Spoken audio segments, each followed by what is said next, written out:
사람이 땅 위에 번성하기 시작할 때에 그들에게서 딸들이 나니 하나님의 아들들이 사람의 딸들의 아름다움을 보고 자기들이 좋아하는 모든 자들을 아내로 삼는지라.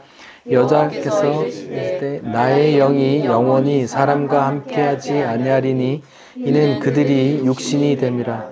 그러나 그들의 날은 120년이 되리라 하시니라. 당시에 땅에는 네피림이 있었고 그 후에도 하나님의 아들들이 사람의 딸들에게로 들어와 자식을 낳으니 그들이 농사라. 고대에 명성이 있는 사람들이었더라. 여호와께서 사람의 죄악이 세상에 가득함과 그의 마음으로 생각하는 모든 계획이 항상 악할 뿐임을 보시고 땅 위에 사람 지으셨음을 한탄하사 마음에 근심하시고 이르시되 내가 창조한 사람을 내가 지면에서 쓸어버리되 사람으로부터 가축과 기는 것과 공중의 새까지 그리하리니 내가 그것을 지었음을 한탄함이니라 하시니라. 그러나 노아는 여호와께 은혜를 입었더라. 이것이 노아의 족본이라. 노아는 의인이요 당대 완전한 자라. 그는 하나님과 동행하였으며 세 아들을 낳았으니 셈과 함과 야벳이라. 그때 온 땅이 하나님 앞에 부패하여 포악함이 땅에 가득한지라. 하나님이 보신즉 땅이 부패하였으니 이는 땅에서 모든 혈육 있는 자의 행위가 부패함이었더라. 하나님이 노아에게 이르시되 모든 혈육 있는 자의 포악함이 땅에 가득하므로 그 끝날이 내 앞에 이르렀으니 내가 그들을 땅과 함께 멸하리라. 너는 고페르 나무로 너를 위하여 방주를 만들되 그 안에 칸들을 막고 역청을 그 안팎에 붙였구나. 내가 만들 방주는 이러하니 그 길이는 300규빗, 너비는 50규빗, 높이는 30규빗이라. 거기에 창을 내되 위에서 한 규빗에 내고 그 문은 옆으로 열고 상중하 3층으로 할지니라. 내가 홍수를 땅에 일으켜 무릇 생명의 기운이 있는 모든 육체를 천하에서 멸절하리니 땅에 있는 것들이 다 죽으리라. 그러나 너와는 내가 내 언약을 세우리니 너는 내 아들들과 내 아내와 내 며느리들과 함께 그 방주로 들어가고 혈육 있는 모든 생물을 너는 각기 암수 한 쌍씩 방주로 이끌어들여 너와 함께 생명을 보존하게 하되 새가 종류대로 가축이 그 종류대로 땅에 기는 모든 것이 그 종류대로 각기 둘씩 내게로 나오니 그 생명을 보존하게 하라. 먹을 모든 양식을 내게로 가져다가 저축하라. 이것이 너와 그들의 먹을 것이 되리라. 노아가 그와 같이 하나님이 자기에게 명하신 것을 다 준행하였더라. 아멘. 네, 지난주에 저희는 전능하신 하나님 앞에서 완전함이 무엇인지 그리고 왜 할례를 명하셨고 그 의미는 무엇인지 나눴습니다. 기억이 나십니까? 하나님 앞에 완전함이란 뭐예요?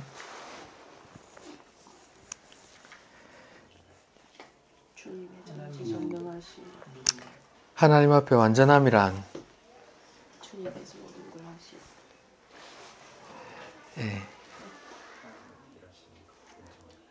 네, 다 맞습니다. 자기 뜻을 이루는데 전능하신 하나님 앞에 완전함이라는 것은 하나님의 언약은 반드시 이루어진다고 믿고 따르는 것이고 하나님의 언약이 이루어질까 의심하면서 다른 방법으로 자녀를 만들어냈던 아브라함에게 성기의 표피를 자르는 할례를 명하신 것도 아브라함의 힘을 제거해 버리시고 내 언약은 내가 내 힘으로 이루겠다 하는 하나님의 의지를 보여주시는 그런 의식입니다. 그것이 신약에서 세례, 즉 물에 빠져서 내 옛자가 죽고 주님을 믿음으로 다시 살아남을 의미하는 그 세례와 연결되는 것이죠. 오늘은 번성함과 심판 그리고 구원 이런 제목으로 말씀 나누겠습니다.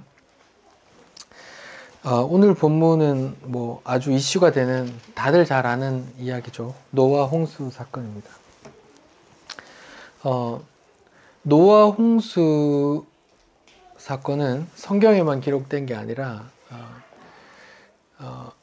전국의 세계 각국의 설화 이야기에서 찾아보면 온 땅을 덮는 홍수가 있었다라는 이야기가 한 300개가 넘게 있대요. 뭐 바벨론 신화, 그리스 신화, 뭐 아수르 이야기들, 뭐 그렇게 이집트 이야기 다 따져보면 300개가 넘게 있대요.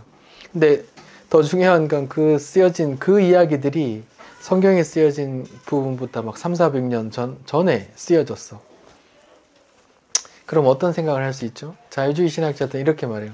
성경도 그런 이야기들을 모아서 그냥 짜집기 한 거다, 이렇게 이야기할 수 있잖아요. 그럼 여러분 어떻게 얘기하시겠어요?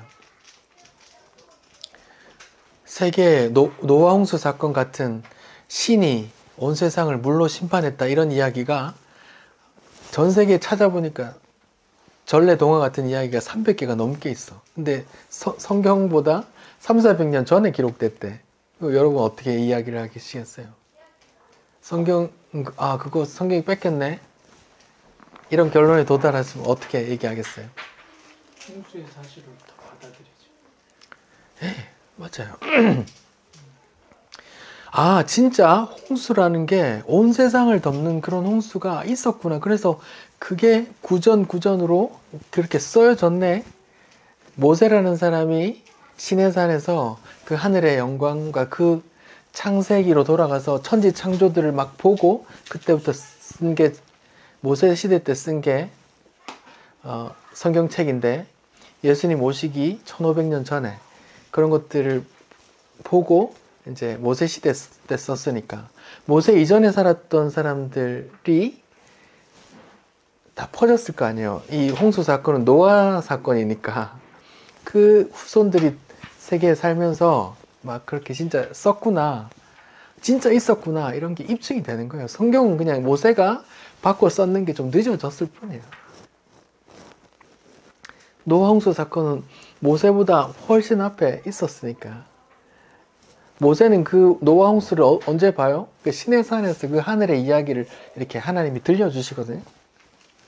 그 성막 같은 거 보여주실 때 40일 동안 살았는지 죽었는지 몰랐을 때, 그때 하늘에 있던 것들을 보고 이렇게 창세기도 쓰고 출애굽기도 창세기를 쓴단 말이죠. 그 중에 홍수 이야기도 있는 거란 말입니다.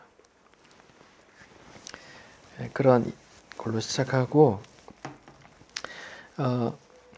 창세기 6장 1절부터 4절에 보면 하나님께서 홍수를 심판하실 당시에 그때 상황이 나와요. 제가 한번 읽어볼게요. 사람이 땅 위에 번성하기 시작하실 때에 그들에게서 딸들이 낳는데 하나님의 아들들이 사람의 딸들의 아름다움을 보고 자기들이 좋아하는 모든 여자를 아내로 삼는지라. 여호와께서 이르시되 나의 영이 영원히 사람과 함께하지 않으리니 이는 그들이 육신이 됨이라. 그들의 날은 120년이 되리라. 당시 땅에 네피림이 있었고 그 후에도 하나님의 아들들이 사람의 딸에게로 들어가 자식을 낳으니 그들은 용사라 고대의 명성 있는 사람들이라. 이렇게 나와요. 여기에 재밌는 이야기들이 나와요. 단어들이 나오죠. 네피림 여러분, 성경에 네피림이 나옵니다. 네피림 여기 보면 각주에 뭐라고 나와요? 각주 8번 밑에 보시면 네피림에 뭐가 나와요? 장부 이렇게 나오죠.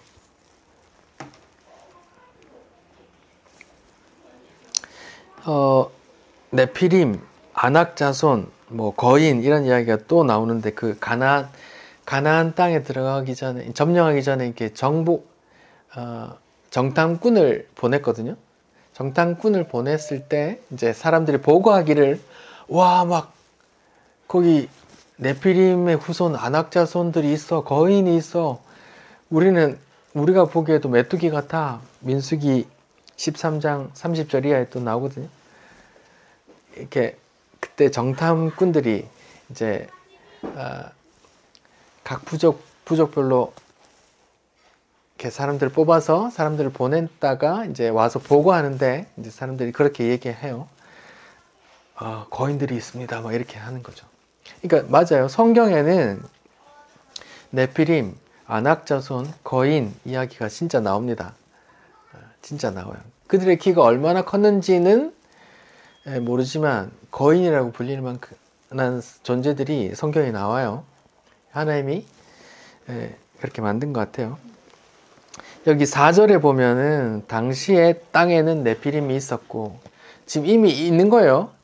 하나님의 아들들이 사람의 딸들과 결혼해서 네피림이 나온 게 아니라 뭐예요? 당시에 네피림이 있단 말이죠. 하나님이 어떤 이유는 모르겠지만 그 당시에 이렇게 만들어 놨어요. 그 존재가 있는 거예요. 우리가 잘 아는 사무엘상 17장에 나오는 다윗과 골리앗에 나오는 그 골리앗도 그 당시에 블레셋이 용병으로 끌어들인 거인이에요. 근데 거기에 그 사람 키가 사무엘상 17장 4절에 보면 키가 6규빗하고 한 뼘이라 그랬어요. 한 규빗은 성인의 이 손끝에서 발꿈치까지거든요. 이렇게 그 중동 사람 기준으로 하면 45cm 정도가 나온대요. 45 곱하기 6 하면은 얼마가 나와요? 270이 나와요. 270. 6규빗하고 한 뼘이니까 한 뼘 정도 20cm라고 치면 290cm 정도. 그러니까 골리앗이 한 3m 정도 됐었던 거예요. 그러니까 골리앗이 네피림 안악자손이라면 아마 그 정도 되지 않았을까. 이렇게 생각할 수 있는 거예요. 성경은 거인을 부정하지 않는다. 성경에 거인, 네피림, 안악자손이 나온다. 이렇게 인식을 하시면 되고요. 두 번째로 재밌는 말들이 나오죠. 하나님의 아들들이 나옵니다. 하나님의 아들은 뭐고 사람의 딸은 누굴까요? 아시는 거 있어요?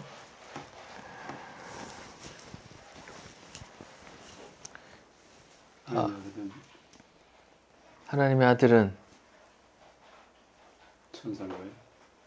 네. 여기에 대해서 합의된 의견이 없고 학설이 있어요. 그래서 학설을 소개해 드릴게요. 하나님의 아들이 천사들이다 이렇게 하는 주장이 있어요. 필로나 신학자 중에 또 요세푸스 또 루터, 마틴 루터 이런 사람이 이런 학설에 천사들이다. 이 근거는 뭐냐? 한번 볼까요? 욥기 한번 찾아볼까요? 욥기 1장. 욥기 1장을 찾아보면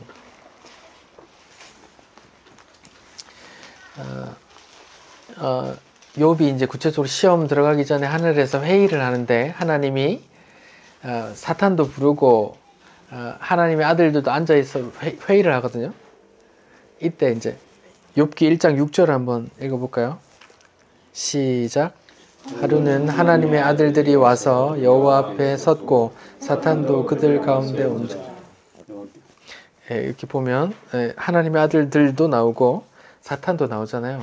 그러니까 하나님과 함께 대면한 그런 영적인 존재들, 영적인 회의 같은데 하나님의 아들들이 나오잖아요. 여기는 분명히 이제 천사들을 말하는 것이다. 이렇게 이제 거의 합의가 돼 있거든요. 이런 것들을 구절들을 통해서 성경에 하나님의 아들도 그래 여기 보니까 천사들을 이렇게 표현하잖아. 여기도 그렇겠지 하고 주장하는 게 있어요. 근데 이것은 이제 예수님의 말씀과 부딪혀요. 예수님 말씀 중에 뭐라고 해요? 예수님 말씀 중에 이런 부분이 있어요. 부활을 부정하는 사두개인이 와서 예수님 질문이 있습니다. 만약에 7 형제가 있는데요. 첫째가 결혼해서 형님이 죽었어요. 그러면 형사 취수제 그런 제도를 해서 씨를 줘야 되니까 둘째가 그 형수를 결혼했어요. 근데 둘째가 또 죽었어요. 그래서 셋째가 또 결혼했어요. 또 죽었어요. 다 죽고 7명이라 다 결혼했어요. 그럼 천국 부활하면 그 형수는 누구 와이프가 되는 겁니까? 이렇게 물으니까 예수님이 하는 말이 뭐예요? 네가 그 천국도 모르고 이것도 몰라서 다 혼동하는 거야 하면서 천국엔 그런 혼인도 필요 없이 천사들과 같아 이렇게 말하거든요. 한번 읽어볼까요? 마태복음 22장 30절. 마태복음 22장 30절. 마태복음 22장 30절.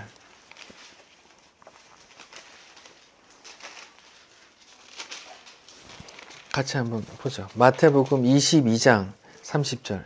시작. 부활 때에 장가도 아니 가고 시집도 아니 가고 하늘에 있는 천사들과 같으니라. 이렇게 말하죠. 그럼 천사는 결혼한단 말이에요? 안 한단 말이에요? 그러면 여기 하나님의 아들들이 사람의 딸들과 결혼했다고 얘기하는데 여기 천사들이라고 하면 예수님의 말씀과 부딪힌단 말이에요. 그래서 두 번째, 이게 다수설인데요. 이게 예수님 믿는 사람들, 하나님 믿는 사람들 이렇게 하는 게 다수설이에요. 세세 후손들. 창세기로 다시 돌아올게요. 창세기로 다시 돌아오면 여기 보면 6장 앞에 보면은 창세기 4장에서 가인과 아벨이 이제 제사 드리다가 하나님이 아벨 것만 받으니까 가인이 아벨을 죽이죠. 그리고 이제 창세기 4장 16절 이하에 보면 가인의 후손이 따로 기재되어 있어요. 말하자면 하나님께 버림받은 사람의 자식들이에요. 사람의 족보가 있고 25절부터 창세기 4장 25절에 보면 다른 씨를 주셨다고 26절에 이제 셋을 주셨다고 나오잖아요. 그러니까 아벨이 죽고 셋이 나왔어요. 그러니까 창세기 5장에는 창세기 4장에 가인의 후손과 별개된 아담 그리고 셋 그리고 고 셋의 족보가 나오거든요. 그걸 또 아담의 족보라 그래요. 여기 보면 창세기 4장에 가인의 후손이 있고 창세기 5장에 셋의 후손이 이렇게 따로 나오거든요. 이런 문맥상 흐름상 이렇게 셋의 후손들을 하나님의 아들들이라고 이해했고 가인의 후손을 사람의 딸들이라고 표현했을 것이다. 이게 다수설이에요. 이걸 칼빈이 이렇게 얘기했고요. 또 누가 있더라? 아우구스티누스, 영어식으로 말하면 어거스틴이 이렇게 주장했어요. 이게 지금도 다수설이고요. 저도 이게 맞는 것 같아요. 세 번째는 김성수 목사님도 주장했던 곳인데 하나님의 아들들을 이 땅에 이제 권세자들, 권세자들이다 이렇게 표현을 했어요. 근데 그 근거를 목사님 어떻게 얘기하셨냐면 시편 2편에 보면은 제가 한번 읽어 드릴게요. 시편 2편 2편에 보면 이제 이게 메시아 시편이거든요. 메시아를 미리 예언하시는 책인데 유대인들은 시편 2편을 왕의 대관식, 이제 왕이 이제 취임할 때 시편 2편을 노래로 불렀단 말이에요. 근데 이런 내용이 있어요. 시편 2편 6절 7절. 내가 하나님이요 내가 나의 왕을 내 거룩한 산 시온에 세웠다 하시리로다. 내가 하나님이요 내가 여호와의 명령을 전하노라. 여호와께서 내게 이르시되 너는 내 아들이라. 오늘 내가 너를 낳았도다. 사실은 이제 메시아를 가리키는 건데 유대인들은 왕의 대관식, 하나님께서 왕을 세우시고 왕에게 너는 내 아들이야 이렇게 말하잖아 하면서 이제 김성수 목사님은 이렇게 하나님의 자리에 앉아 자기 뜻대로 막 자기 권세대로 자기 뜻대로 막 하는 그런 권세자 이렇게 해석을 하시더라고요. 요런 입장이 있어요. 김성수 목사님. 김성수 목사님은 요런 입장에서 뒤에 보면은 이제 네피림이나 용사나 명성을 가진 영웅이나 이렇게 연결이 된다 이렇게 말씀을 하세요. 그건 알아서 판단하시고. 근데 중요한 건 아닌 것 같고 아무튼 그 세 가지 정도의 학설이 소개해 드릴 거고요. 일단은 다수설은 이제 칼빈이 주장했던 셋의 계열, 창세기 5장에 나오는 그 셋 계열일 것이다 이렇게 생각을 해요. 그래서 셋의 계열들이 보면은 이제 창세기 4장 26절에 보면 셋도 아들을 낳고 그 이름을 에노스라 하였으며 그때 사람들이 비로소 여호와의 이름을 불렀더라 이렇게 하면서 다시 하나님과 교통함이 시작된 것처럼 이야기를 한단 말이에요. 그래서 하나님의 이 셋 후손들이 하나님과 교통하고 있던 사람들인데 인간들마저 막 그 가인의 후손의 딸들이 워낙 이제 문명이 발달했고 이렇게 예쁘게 꾸미고 하니까 막 결혼하고 하니까 하나님이 또 마음이 상해서 뭐라고요? 여호와께서 이르시되 나의 영이 영원히 사람과 함께하지 않겠다 이렇게 이제 말하는 거예요. 그러니까 이제 아벨 대신 태어났던 셋의 아들 에노스 때에 비로소 여호와를 부르고 여호와 하나님과 교통이 시작되었는데 이제 얘들이 이제 타락하니까 하나님 이제 너희랑 함께 안 해. 이제 이렇게 이제 다수설은 그렇게 해석을 해요. 이제 재밌는 개념들 좀 설명을 드렸어요. 다들 궁금해 하시는 것 같아서 이야기를 드렸고요. 오늘 이제 제가 설교한 준비한 걸 좀 말씀드릴게요. 지난주에 보미 엄마가 이렇게 창세기를 읽었다면서 이제 생육하고 번성하라는 질문을 해주셨어요. 그 의미가 뭔지. 근데 마침 오늘 본문에 또 창세기 6장 1절에 보면 사람이 땅 위에 번성하기 시작할 때 이렇게 나오잖아요. 번성 같은 단어가 나오더라고요. 그래서 이 번성에 대해서 지금 찾아봤어요. 여러분 번성하면 뭐가 생각나세요? 아까 질문한 대로 창세기 1장에 생육하고 번성하라가 나오잖아요. 하나님께서 첫째 날 뭐 만들고 보시기 좋았더라 하고 또 보시기 좋았더라 하시면서 이제 생물들의 식물들 보고 이제 번성해라, 땅에 번성해, 바다에 번성해, 하늘에 번성해 이런 말을 하셨어요. 그리고 여섯째 날 이제 인간에게도 생육하고 번성해, 정복해, 다스려 이런 말을 하셨거든요. 근데 요 하나님 보시기 좋았더라, 좋은 그런 상태의 생육 번성을 성경에서 찾아보니까 계속 반복되더라고요. 요한계시록까지. 제가 한번 찾아보고 말씀을 드릴게요. 아까 말했듯이 창세기 1장 27절, 28절 이제 사람에게 생육하고 번성하고 충만하라, 생물을 다스리라 이렇게 말씀하셨고, 보시면 창세기 9장에 노아 홍수가 끝나고 나서 노아가 이제 제사 드리고 나서 노아에게도 그 말을 하세요. 한번 찾아볼까요? 9장 1절. 창세기 9장 1절. 같이 읽어봅시다. 8장 말미에 이제 그 홍수가 그치고 방주에서 나와서 이제 제사를 드리고 나서 하시는 말씀이에요. 9장 1절 한번 읽어봅시다. 시작. 하나님이 노아와 그 아들들에게 복을 주시며 그들에게 이르시되 생육하고 번성하여 땅에 충만하라. 똑같이 말씀하시죠. 요런 축복이 이제 계속 또 계속돼요. 요런 축복이 또 창세기 12장, 15장, 17장, 22장 이런 데 보면 아브라함의 언약에 요런 부분이 또 나와요. 하나만 읽어볼게요. 창세기 22장 17절 같이 읽어봅시다. 창세기 22장 17절.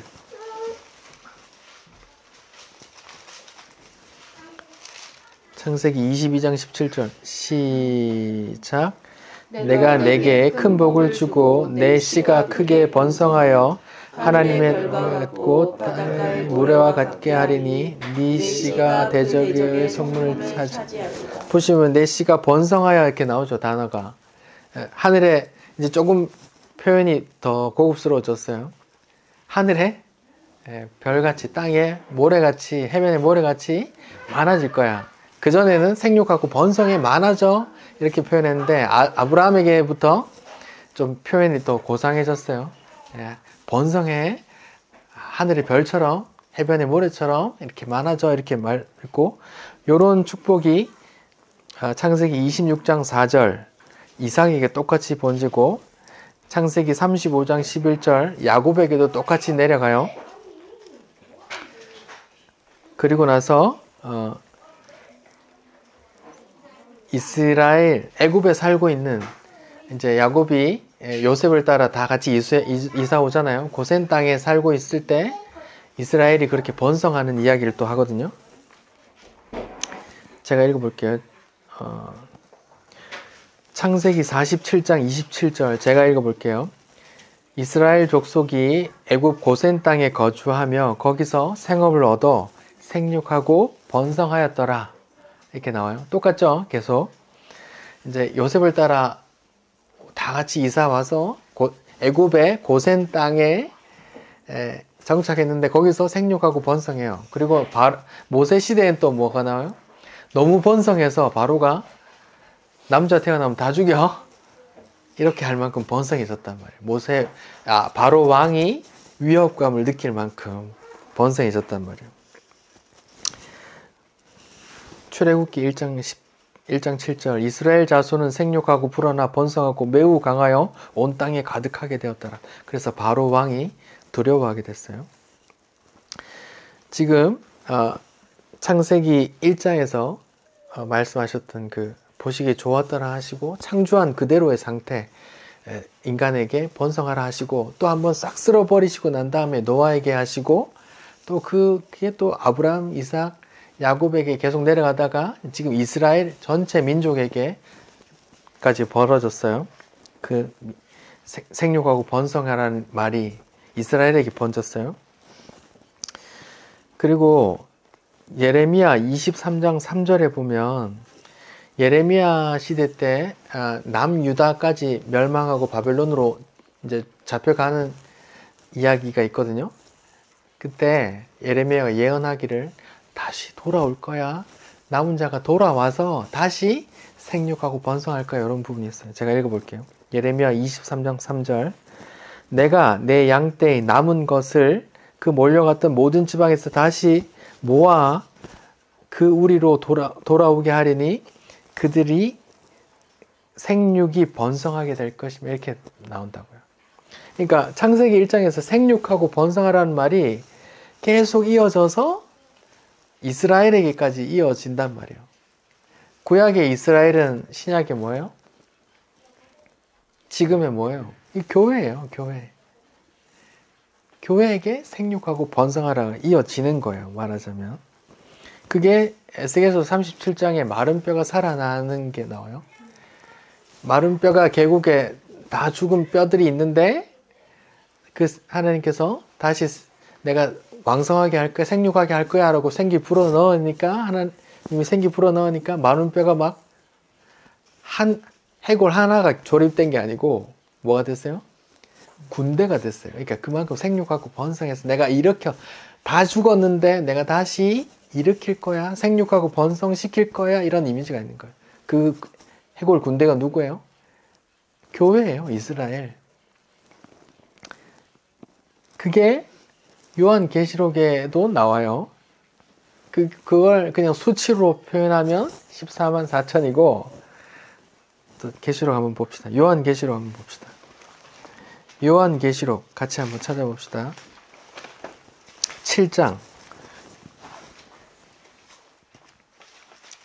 7장에 무슨 지파 몇 명에서 14만 4천이 나오고 9절부터 읽을게요.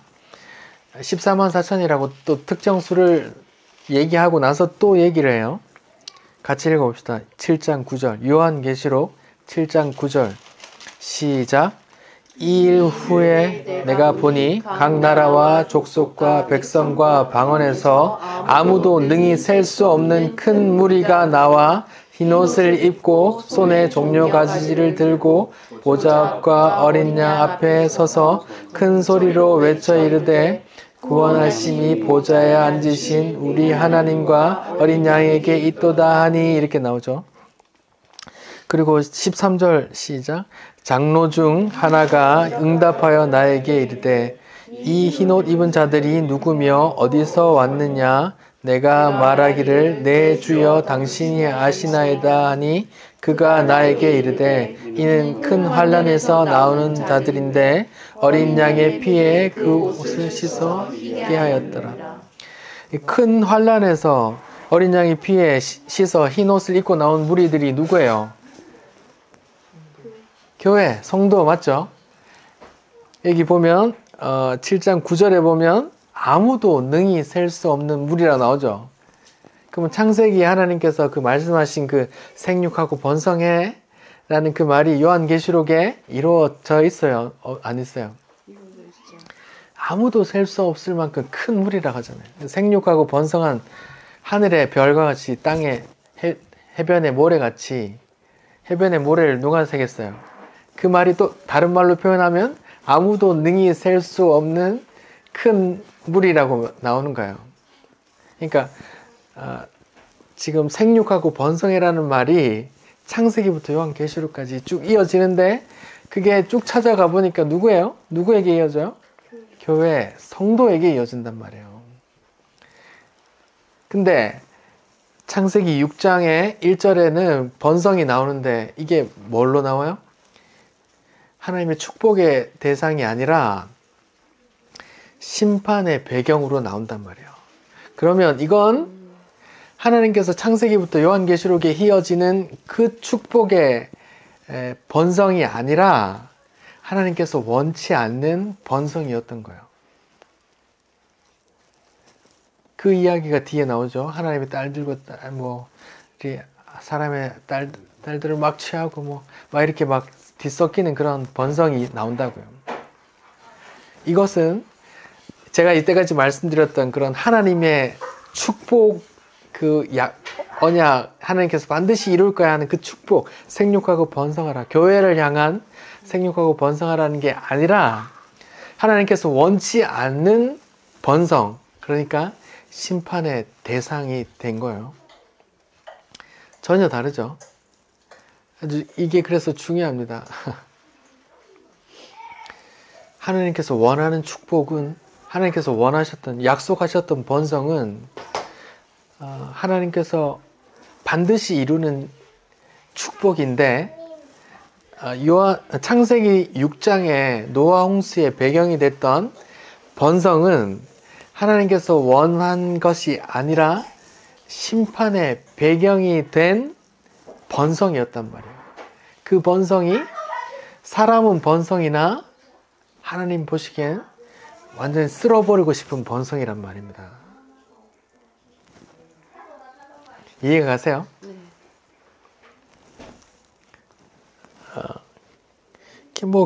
자기 마음에 드는 사람하고 결혼하는 게 뭐 그래 큰 죄라고 이렇게 생각할 수 있잖아요. 근데 이게 창세기부터 계시록까지 그 하나님의 뜻에 반한 번성이기 때문에 하나님께서 이렇게 진면하시는 거예요.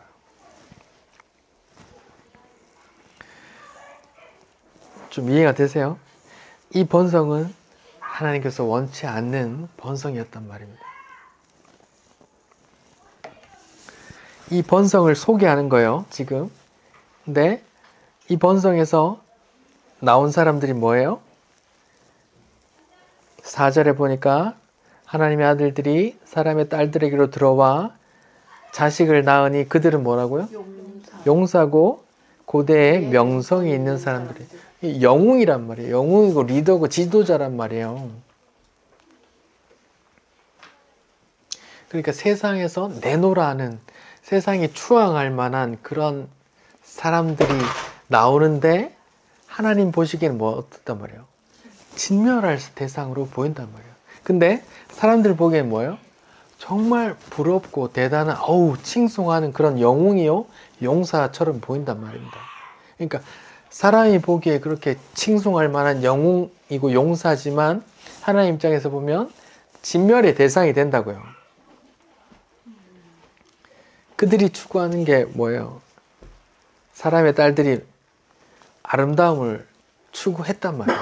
이 가인의 후손 계열이 문명이 일찍 발달했잖아요. 창세기 4장 16절 이하의 가인의 자손을 보면 문명이 발달한 이야기가 나오거든요. 4장 27절 그의 아우의 이름은 유발이니 그는 수금과 퉁소를 잡는 모든 자의 조상이 되었으며 악기예요. 조상이 되었으며 실라는 두발 가인을 낳았으니 그는 구리와 쇠로 도구예요. 그런 여러 가지 기구를 만드는 자의 두발 가인의 누이는 나아만. 이렇게 가인의 무리에서 문명이 먼저 발달하고 거기서 거기에 딸들은 뭐예요? 미를 추구했단 말이에요. 왜 시골에 어릴 때 같이 있던 옆 동네 순이가 되게 예뻐 보이는데 대학 가서 서울에 가보니까 신촌에 가보니까 애들이 다 오 막 대단한 거야. 이렇게 예뻐 보이는 거예요. 그러니까 세상에 사람의 딸들이 더 그런 걸 추구한다고요. 더 예뻐 보이게. 그러니까 하나님의 아들들이 사람의 딸들하고 말하자면 다시 다른 말로 이렇게 하나님과 교통하던 셋 계열의 자손들이 가인 계열의 딸들과 결혼하면 좀 못나고 좀 찌찌구레한 애들이 나오면 자동으로 좀 이렇게 소멸될 텐데 어떤 사람들이 나와요? 오히려 더 막 칭송할 만한 사람, 대단한 사람, 막 미인 나오고 막 용사 나오고 막 대단한 사람들이 영웅 호걸들이 나온다고요. 근데 사람들 입장에서는 그 되게 막 칭송할 만하고 부럽고 나도 따라하고 싶고 나도 닮고 싶고 그런 존재지만 하나님 입장에서 보면 이게 심판의 대상이 된다고요. 이게 다르단 말입니다. 5절 창세기 6장 5절 다 같이 읽어봅시다. 시작. 여호와께서 사람의 죄악이 세상에 가득함과 그의 마음에 생각하는 모든 계획이 항상 악할 뿐임을 보시고 6절 계속 읽을게요. 땅 위에 사람 지으셨음을 한탄하사 마음에 근심하시고 이르시되 내가 창조한 사람을 내가 지면에서 쓸어버리되 사람으로부터 가축과 기는 것과 공중의 새까지 그리하느니 이는 내가 그것들을 지었음을 한탄함이니라 하시니라. 이거 먼저 이제 짚고 넘어갈 것이 하나님께서 보시기에 사람이 그 마음으로 생각하는 모든 계획이 항상 악할 뿐이래요. 여러분 이거 인정하십니까? 이거 인정하기 되게 어렵거든요. 하나님 앞에서 그래도 이건 좀 아닌가요? 이렇게 생각이 들잖아요. 근데 타락한 선악과 따먹은 아담의 후예들에게는 사람이 생각하는 모든 생각이 다 악하대요. 이것을 인정하는 사람 되게 어려워요. 인정하기가 어려워요. 근데 하나님과 가까이 말씀을 가까이 할수록 그런 게 인정이 됩니다. 여기 보면 이제 하나님께서 마치 사람을 만드신 걸 마치 후회하는 것처럼 이렇게 만들어요. 그 표현이 해놨잖아요. 한탄한다 막 하시고. 하나님이 인간이 이렇게 타락할 줄 몰랐을까요? 가인이 아벨을 죽일 걸 몰랐을까요? 선악과를 따먹고 타락할 줄 몰랐을까요? 후회되네. 아 이거 안 되겠네 하고 잘못했네 하고 나도 가끔 실수하네 이러면서 이렇게 다시 세워 이렇게 하셨을까요? 아니요. 이런 표현을 신약 용어로는 신인, 동형, 동성적 표현이라고 그래요. 그러니까 그 신을 표현하는 데 있어서 사람화 시켜서 표현했다 이런 말이에요. 우리는 사람이니까 사람이 이해해야 되니까 하나님이 막 이렇게 실수하고 막 후회하고 이런 게 아니지만 하나님이 인간을 너무 사랑하시는데 이렇게 그 마음을 표현하기 위해서 이렇게 한탄한다, 애통한다 이런 표현을 쓰는 거예요. 하나님이 그런 타락할 줄 몰라서 전능하지 않네 이런 게 아니라 이렇게 이런 표현들이 가끔 나와요. 근데 이걸 인간이 알아들을 수 있게 또 인간화해서 표현했다 이렇게 이제 보거든요.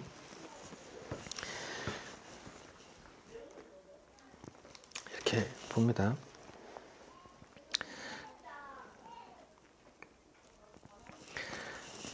그래서 이제 이런 이유들로 하나님께서 심판을 하세요. 심판을 하시는데 노아에게 배를 만들라고 해요.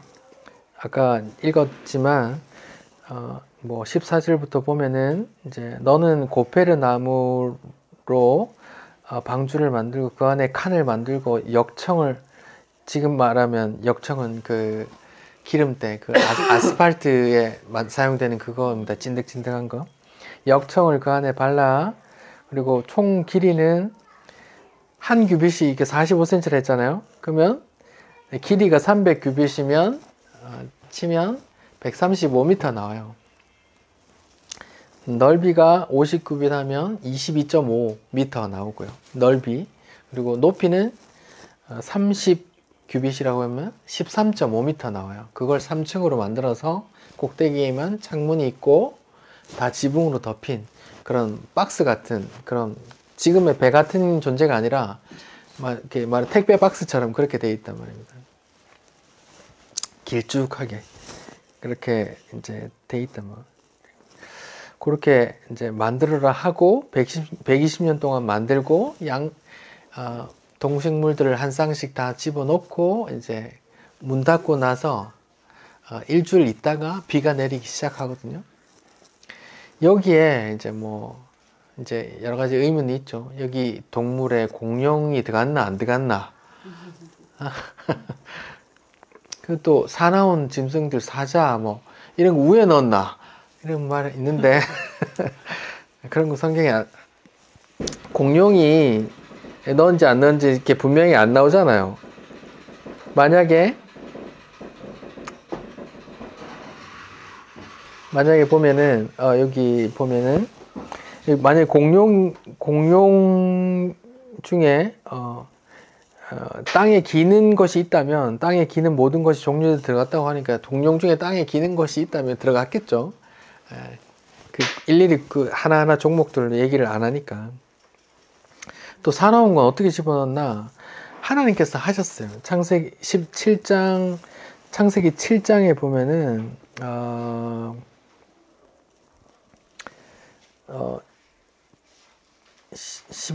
창세기 7장 15절 16절에 보면 무릇 생명의 기운이 있는 육체가 둘씩 노아에게 나와 방주로 들어갔다 이렇게 나와요.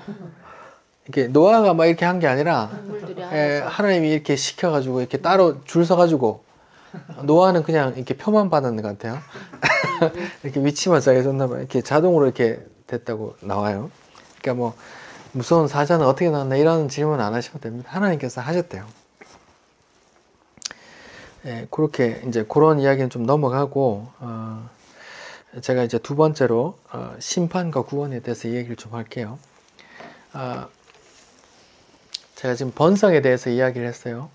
창세기부터 계시록까지 그 하나님의 뜻, 내 백성을 이렇게 번성시킬 거야 라는 번성이 있고, 그렇게 심판받은 번성이 있단 말입니다. 창세기 안에 번성이 또 두 개예요. 그렇게 생각을 하시고, 노아 홍수 심판이에요. 하나님께서 쓸어버리는 심판이란 말입니다. 전부 다 모든 인류를 다 쓸어버리려고 했는데 한 가정만 구원받았어요. 노아예요. 노아 그리고 아들 셋 그리고 그 부부들 해서 8명이에요. 다시요. 노아 홍수에서 구원받은 사람 총 8명이에요. 8명. 노아 그리고 세 아들 해서 그 와이프들 해서 8명이라고요. 근데 노아는 어떻게 구원받았어요? 창세기 6장 8절. 창세기 6장 8절에 보면 내가 다 진멸할 거야. 그러나 노아는 하나님께 은혜를 입었더라. 이렇게 그냥 은혜 받았어. 노아가 그냥 구원받는 거예요. 노아가 특별하게 안 했고. 은혜 받아서 하나님과 동행하게 된 거예요.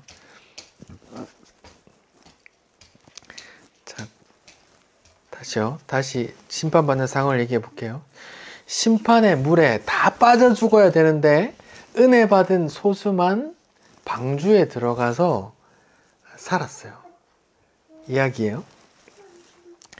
근데 요 방주라고 번역된 요 단어가 테바라는 히브리어 단어인데 또 조금 있다가 보면 또 나와요. 그 노래 누구의 노래죠? 그 되게 유행했던 요게벳의 노래. 예, 거기에 나오잖아요.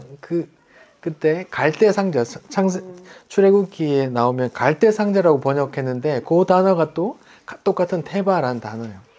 나무에 역청을 바른 그 방주 보세요. 모세가 방주에 담길 그 상황을 생각해 봅시다.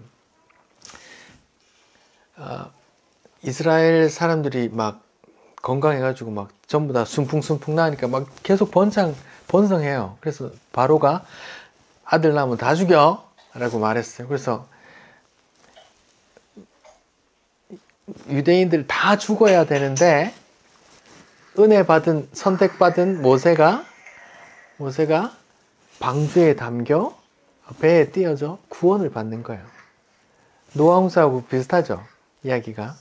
그 단어도 똑같고 말이에요. 근데 그렇게 구원받은 모세가 다시 이스라엘을 구원합니다. 모세가 다시 애굽으로 들어가서 10가지 재앙하고 이제 이스라엘을 끌고 나오잖아요.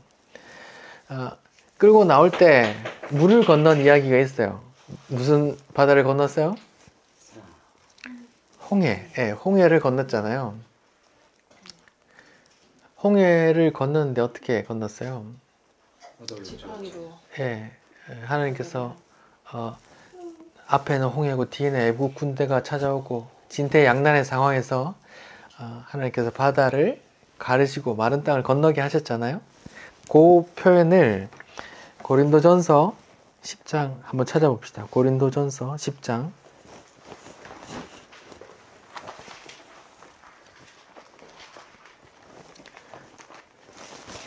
고린도전서 10장 1절 2절 한번 읽어봅시다. 고린도전서 10장 1절 2절 한번 읽어봅시다. 시작. 형제들아 나는 너희가 알지 못하기를 원하지 아니하노니 우리 조상이 다 구름 아래에 있고 바다 가운데 지나며 모세에게 속하여 다 구름과 바다에서 세례를 받고 이렇게 나와요. 2절에 보면 이스라엘 사람들이 다 모세에게 속하여 인 모세스예요. 모세 안에서 구름과 바다에서 세례를 받았다 이렇게 말해요. 홍해의 사건을 지금 고린도전서 성경은 뭐라고 말해요? 모세 안에서 구원받았어. 모세 안에서 세례를 받은 거야. 이렇게 말해요.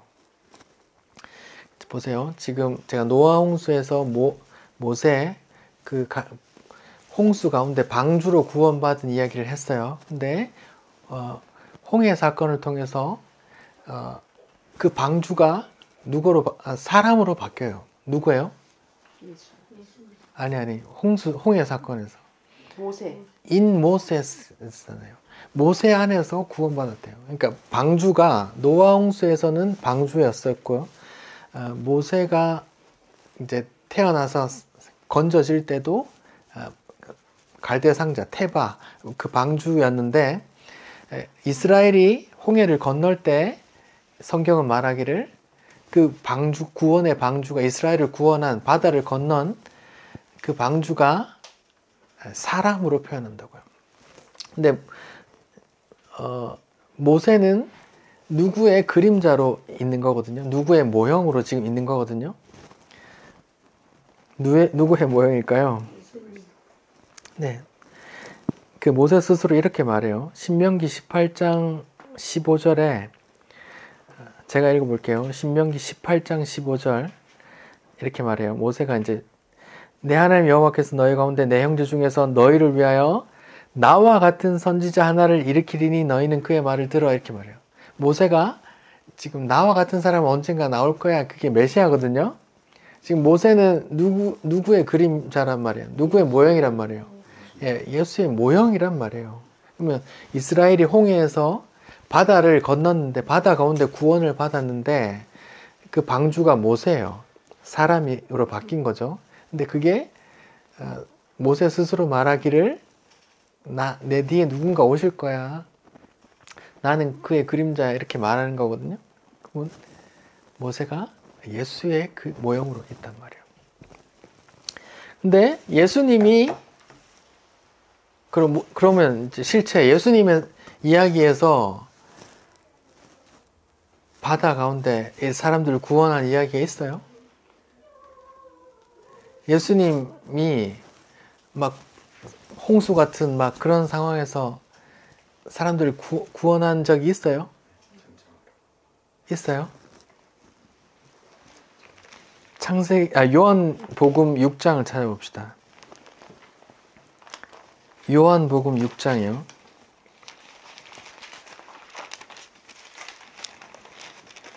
좀 지루하지만 요한복음 6장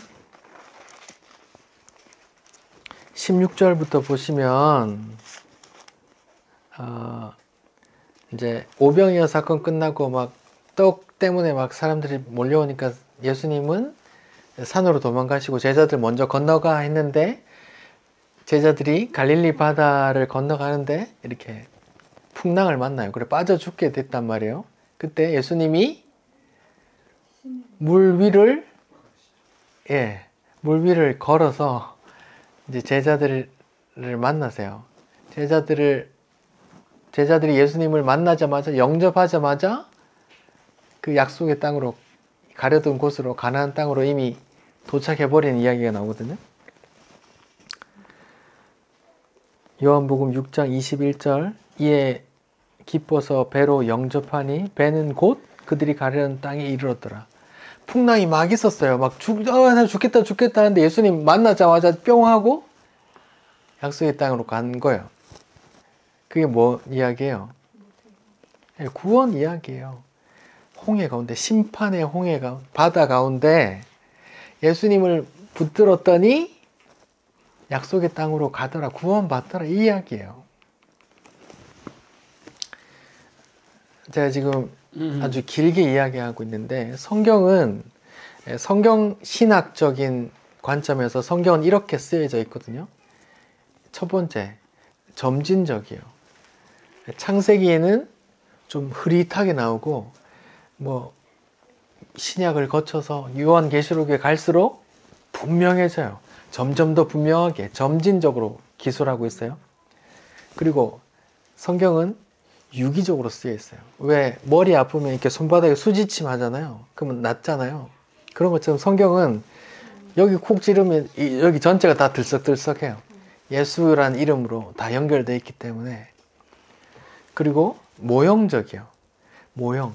예수 그리스도의 모형이 다른 사람으로, 다른 모양으로, 다른 사건으로 계속 반복해서 일어나거든요. 성경이 그렇게 기록되어 있다고 보거든요. 성경 신학적인 관점에서 보면 점진적으로 막 계속 십자가 복음을 이야기하고 유기적으로 막 다 얽혀져 있어. 막 창세기부터 요한계시록까지 다 얽혀져 있어. 그리고 모형론적으로 예수님의 실체가 오시기 전까지 계속 모형, 그림자로 이야기, 어린 양, 제사 양 잡는 것부터 6월절 어린 양부터 해서 계속 모형이 계속 나와. 그렇게 모형론적으로 그렇게 기술되어 있거든요. 지금 제가 노아 홍수 사건을 통해서 예수님의 십자가와 연결시켰단 말이에요. 이해가 되세요? 노아가 구원받은 심판 가운데 노아 가족을 구원한 건 방주였어요. 배. 그게 모세로 갈 때도 방주였어요. 갈대 상자. 근데 이스라엘이 홍해로 건널 때는 고린도전서 10장에서는 뭐라고 그래요? 모세라는 사람으로 말해요. 그리고 모세는 내 뒤에 선지자가 올 거야 하고 예고를 하잖아요. 요한복음 6장에 보면 막 오병이어를 행하니까 이 사람이 바로 그 선지자야 이렇게 말하거든요. 그리고 나서 바로 또 그 물 가운데서 풍랑이 있는데 막 죽을 것 같은데 예수님이 와서 짠하고 맞으니까 그들이 예수님을 딱 붙들었더니 짠하고 이렇게 땅에 도달하는 거예요. 심판을 지나와 버린 거예요. 그게 이야기가 있다고요. 노아 홍수 사건은 실제로 있었던 전 세계 설화, 전래동화에서 300개 이상으로 쓰여질 만큼 실제로 있었던 사건인데 실제로 왜 있었느냐? 예수 그리스도의 구원, 심판 가운데 건져내는 그 방주 이야기를 하려고. 그 방주가 누군데요? 예수예요. 예. 십자가에서 달려 죽으신 그분이 방주라고. 예수님이 이런 말씀하세요. 율법 교사들이 와서 예수님, 당신이 하나님의 아들이고 뭐 자꾸 그러는데 표적을 내보세요. 그럼 우리가 보고 믿게 표적 한번 보여봐 주세요 하니까 예수님 뭐라 그래요? 악한 세다가 표적을 구하나 요나의 표적밖에는 말할 게 없다 이렇게 말하거든요. 요나의 이야기하고 또 연결된단 말이에요. 예수님의 십자가 복음 이야기가 요나의 이야기가 뭐예요? 같이 읽어봅시다. 요나서 1장.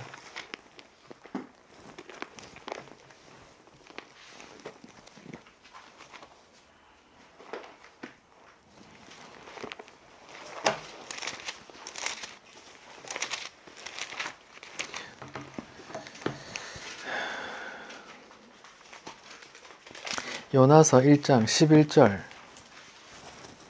몇 페이지인가요? 다 찾았나요? 1288. 예. 1288페이지. 자, 요나서 1장. 자, 4절을 제가 읽을게요. 여호와께서 큰 바람을 바다 위에 내리심에 바다 가운데 큰 폭풍이 일어나 배가 거의 깨진지라. 지금 요나가 니느웨 성으로 가기 싫다고 지금 배 타고 도망갔어요. 배 타고 도망가니까 하나님께서 풍랑을 일어요. 11절부터 같이 읽어봅시다. 요나서 1장 11절부터 시작. 바다가 점점 흉흉한지라 우리가 그에게 이르되 우리가 너를 어떻게 하여야 바다가 우리를 위하여 잔잔하겠느냐 하니 그가 대답하되 나를 들어 바다에 던지라. 그리하면 바다가 너희를 위하여 잔잔하리라. 너희가 이 큰 폭풍을 만난 것이 나 때문인지 내가 아노라 하니라. 그러나 그 사람들이 힘써 노를 저어 배를 육지로 돌리고자 하다가 바다가 그들을 향하여 점점 더 흉흉함으로 능히 못한지라. 무리가 여호와께 부르짖어 이르되 여호와여 구하고 구하오니 이 사람의 생명 때문에 우리를 멸망시키지 마옵소서. 무죄한 피를 우리에게 돌리지 마옵소서. 주 여호와께서 주의 뜻대로 행하심이니이다 하고 요나를 들어 바다에 던짐에 바다가 뛰노는 것이 곧 그친지라. 그 사람이 여호와를 크게 두려워하여 여호와께 제물을 드리고 서원하였더라. 여호와께서 이미 큰 물고기를 예비하사 요나를 삼키게 하셨으므로 요나가 밤낮 3일을 물고기 뱃속에 있느니라. 아멘. 보세요. 요나의 표적밖에 없어 하면서 요나의 표적 이야기가 뭐예요? 요나가 도망가다가 배를 탔는데 풍랑이 만났어요. 풍랑으로 배에 탄 모든 사람이 죽게 됐는데 야, 내 때문이니까 날 바다에 던져 하고 바다에 요나를 던졌더니 바로 잠잠해졌어요. 요나의 희생으로 그 사람들이 구원을 얻는 이야기예요. 그 희생된 사람이 물고기 뱃속에서 며칠을 있어요? 3일 동안 있는 거예요. 그가 누구예요? 예수님이 십자가에서 죽으시고 스월에 내려가서 3일 동안 있다가 오시잖아요. 그 이야기란 말입니다. 이제 지금 노아 홍수 이야기로 해서 십자가 복음 이야기, 요나 이야기까지 완성한 거예요. 성경이 재미있죠? 다 연결되어 있죠? 창세기 1장에 계속 반복되는 생육하고 번성하라가 와 하고 이게 아니란 말입니다. 하나님께서 원하시는 생육과 번성이란 말입니다. 하나님이 원치 않는 생육과 번성이 일 때 하나님이 어떻게 해요? 심판한단 말입니다. 그 성 문제가 왜 중요하냐 하면 그 성 모델이 뭐의 모델이기 때문에 그래요. 남성과 여성과 결혼하고 아이를 낳는 이 모형이 뭘 담고 있기 때문에요. 우리 에베소서 5장 읽어봅시다.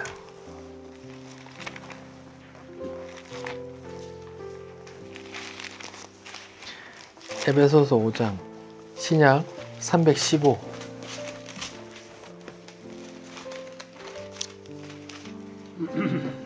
22절 22절부터 24절까지 우리 남자들이 읽어보고 25절부터 끝까지 여자분들이 읽어보겠습니다. 25절부터 24절까지 남자들이 시작. 아내들이여 자기 남편에게 복종하기를 주께 하듯 하라. 이는 남편이 아내의 머리됨이 그리스도께서 교회의 머리됨과 같으니 그가 바로 구주시니라. 그러므로 교회가 그리스도에게 하듯 아내는 자기 남편에게 복종할지니라. 25절부터 시작. 남편들아 아내 사랑하기를 그리스도께서 교회를 사랑하시고 그 교회를 위하여 자기를 주신 같이 하라. 이는 곧 물로 씻어 말씀으로 깨끗하게 하사 거룩하게 하시고 자기 앞에 영광스러운 교회로 세우사 티나 주름 잡힌 것이나 이런 것들이 없이 거룩하고 흠이 없게 하려 하심이라. 이와 같이 남편들도 자기 아내 사랑하기를 자기 자신과 같이 할지니 자기 아내를 사랑하는 자는 자기를 사랑하는 것이라. 누구든지 언제나 자기 육체를 미워하지 않고 오직 양육하여 보호하기를 그리스도께서 교회에게 함과 같이 하나니 우리 몸이 지체임이라. 같이요. 그러므로 사람이 부모를 떠나 그의 아내와 합하여 그 둘이 육체가 될지니 이 비밀이 크도다. 나는 그리스도와 교회에 대해서 말하노라.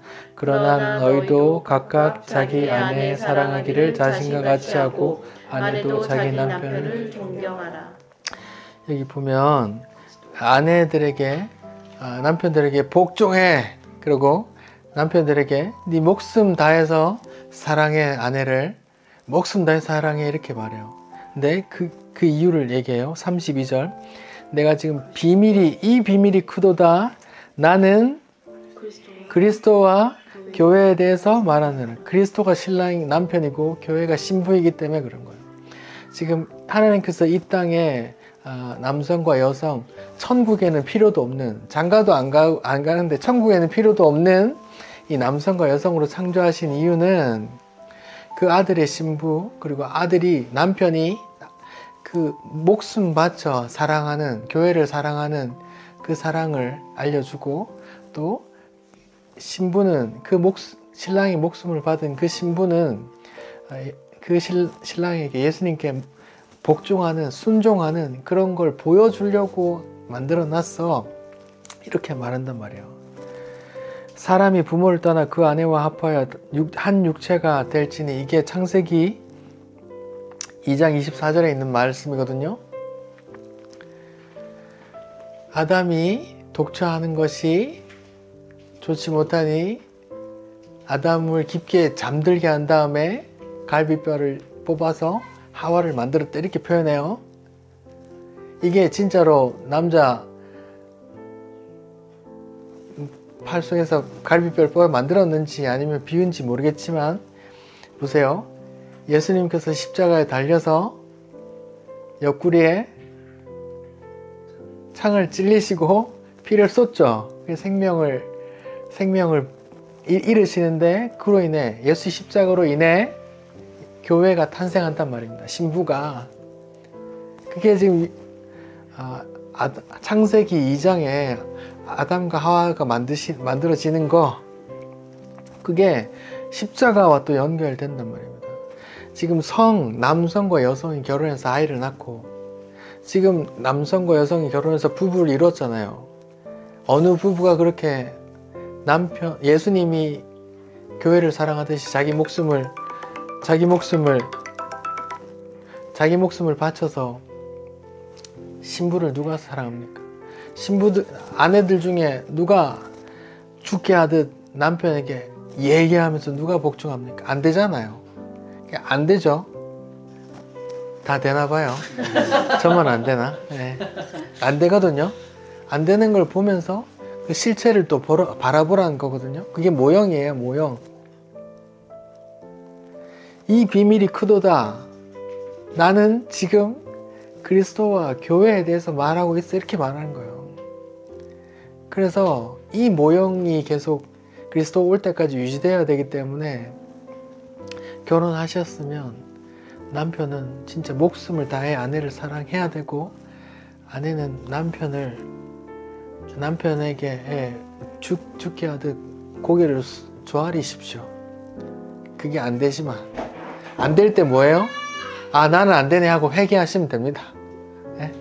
그러면서 내 실체를 보시고 또 예수님 생각하시면 된단 말입니다. 이 성이 그리스도와 교회의 모형이기 때문에 이게 무너졌을 때 남자끼리 동성애하고 여자끼리 동성애하고 할 때 하나님께서 진멸하는 번성이란 말입니다. 그게 그 번성이 하나님의 뜻과 그 아들을 욕되게 하기 때문에 진멸하는 번성이란 말입니다. 오늘 너무 많은 내용을 말씀드렸네요. 준비를 하면서 이 말씀을 다 할 수 있을까 생각했는데 오늘 너무 좋은 공간에서 너무 좋은 분위기에서 제가 준비한 걸 다 말하게 되네요. 감사합니다. 번성은 어떤 게 있는지 창세기부터 계시록까지 이어지는 하나님이 원하시는 번성, 약속하신 축복의 번성이 있고 하나님이 진멸하실 그런 번성이 있단 말입니다. 그 번성 가운데 하나님 심판 가운데 구원의 방주가 있고 그 방주는 모세를 거쳐 이스라엘을 거쳐서 요나를 거쳐서 예수에게로 도달한단 말입니다. 그게 다 점진적으로 성경이 기록하고 있고 모형적으로 기록하고 있고 유기적으로 막 기록해 놨단 말입니다. 하나님이 신적인 능력을 동원해서 시대적으로 전체 다른 시대에 태어난 사람들이 쓰는데 그렇게 하나님의 능력으로 다 이렇게 엮어 놨단 말입니다.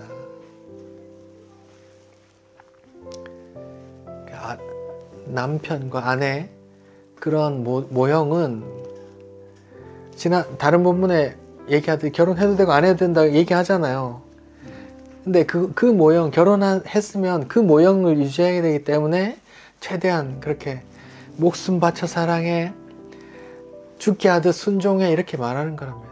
그렇게 한번 안 되네 알고 안 된다 하고 지멋대로 살지 마시고 안 되면 회개하시고 또 노력해 보시고 계속 그 모형을 유지하려고 애를 쓰셔야 된단 말이에요. 그게 왜 중요하냐? 이 비밀이 크도다 그리스도와 교회에 관해서 얘기하는 거기 때문에 그게 담겨있기 때문에 중요하고 또 그게 무너지면 또 하나님께서 진멸하실 그런 상황, 그런 번성이 된단 말입니다. 기도하겠습니다. 하나님 창세기 6장 가운데 하나님의 심판하실 그 번성이 어떤 의미이고 또 하나님의 아들들이 어떤 의미인지 또 용사가 어떤 의미인지 또 방주가 어떤 의미인지 은혜받아 구원받은 노아가 또 누구인지 다 그리스도께로 기결되는 이야기를 들려주셔서 감사합니다. 하나님 참 신기한 책입니다.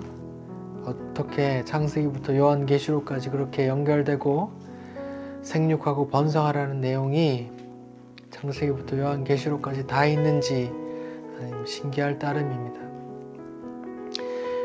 그리스도와 교회의 모형으로 주신 이 남편과 아내의 관계를 주께서 보듬어 살피시고 우리로 하여금 회개케 하시고 또 노력하게 도와주옵소서. 감사합니다. 예수님 이름으로 기도드립니다. 아멘.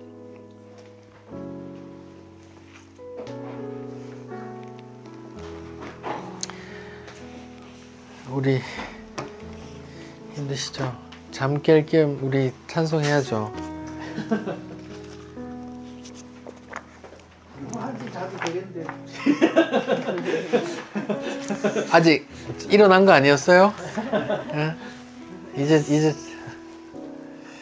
십자가의 전달자 우리 찬송합시다.